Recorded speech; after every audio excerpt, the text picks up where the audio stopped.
Hello, আসসালামু আলাইকুম।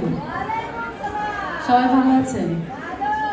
এই গরমে সেই সকাল থেকে আপনারা বসে আছেন, ভীষণ ভালো লাগছে। আমি বাইরে অনেকক্ষণ ধরে ওয়েট করছিলাম।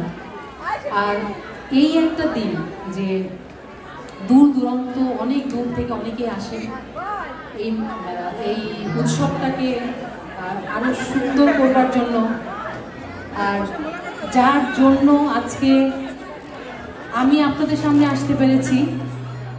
আমাদের পারভিন ভাবি আমার বোন, আর পাটরি ভাই আমার ভাই, ওনাদের জন্য আজকে আপনাদের সামনে আসতে পেরেছি। দীর্ঘ অনেক বছর পর আমি আসছি। আর ধন্যবাদ জানাচ্ছি আমাদের নাহিন ভাইকে, বাবলু ভাইকে।